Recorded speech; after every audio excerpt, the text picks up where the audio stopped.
Welcome back to YouTube channel learning education for you. Hello students, how are you, कैसे हैं आप सब। आज मैं आपके लिए लेके आया हूँ फिजिक्स रिलेटेड कुछ नेक्स्ट टॉपिक। पहले वीडियो में आप लोगों ने देखा कि magnetic effect of electric current में कुछ क्वेश्चंस लगाए, उसके टॉपिक्स के बारे में हम लोगों ने डिस्कस किया। आई थिंक कि आप लोगों को पूरा क्लियर हो गया होगा।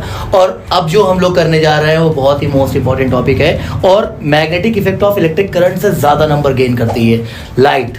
लाइट का मतलब क्या होता है क्लास 12 में भी आप लोग पढ़ेंगे और क्लास 10 का पहला चैप्टर है। पहले चैप्टर में सबसे पहले हम लोग पढ़ते हैं कि लाइट क्या है, उसके कुछ टॉपिक्स हैं, reflection of light, refraction of light, spherical mirror और जितने भी ये सारे पॉइंट्स हैं उस बारे में आप लोग डिस्कस करेंगे, जो कि अभी आप में पीडीएफ के फॉर्म में भी मिल जाएगी आपको नोट्स, और स्क्रीन के ऊपर आपको स्टेप बाय स्टेप सारे नोट्स मिल जाएंगे।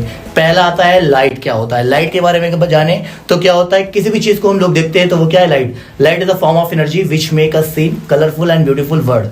कोई भी चीज को देखने के लिए किस चीज की जरूरत पड़ती है, लाइट की। यानी कोई भी दुनिया पूरी चीज हमें रंगीन दिखाई दे रही है तो वो किस वजह से दिखाई दे रही है, लाइट है। नेक्स्ट आता है reflection of light. Reflection of light की बात करेंगे तो देखिए आप लोग देख रहे होंगे कि क्या शो हो रहा है। कोई भी अगर लाइट फॉल करती है, कोई भी रे अगर फॉल करती है किसी मिरर पे, और अगर मिरर पे करती है, जितने एंगल पे वो फॉल करती है उतने ही एंगल से वो सेंड बैक हो जाएगी। इस प्रोसेस को हम लोग क्या बोलेंगे, reflection of light. Reflection of light में आप लोग देख रहे होंगे कि ये जो पॉलिशिंग वो है सरफेस, इसको बोलते हैं मिरर। इस पे अगर रे फॉल कर रही है तो उस रे को हम लोग बोलेंगे इंसिडेंट रे। उसका परपेंडिकुलर लेते हैं, परपेंडिकुलर को बोलते हैं नॉर्मल, और जितने एंगल पे लाइट आती है उतने ही एंगल से लाइट रिफ्लेक्ट बैक हो जाएगी। उसको हम लोग बोलेंगे रिफ्लेक्टेड रे।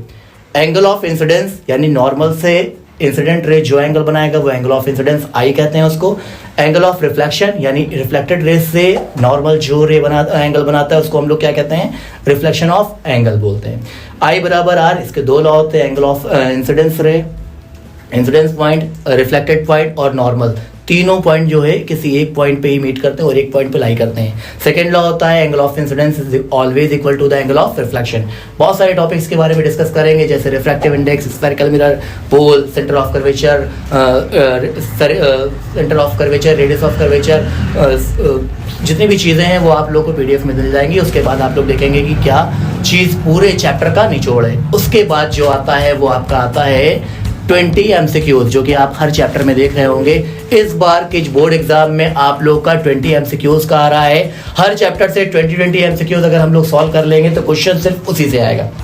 20 MCQs में MCQs अगर आप लोग देखेंगे तो जितने भी आपको कॉन्सेप्ट दिए गए हैं एक बार आप रिवाइज कर लेंगे, जो कि आपको कॉन्सेप्ट को रिवाइज करने के लिए एक एक पेज के लिए 15 सेकंड का टाइम दिया जाएगा। 15 सेकंड में आप लोग पूरे चैप्टर का रिवाइज कर लेंगे। उसके बाद आपको 10 सेकंड में MCQs का टाइम दिया जाएगा।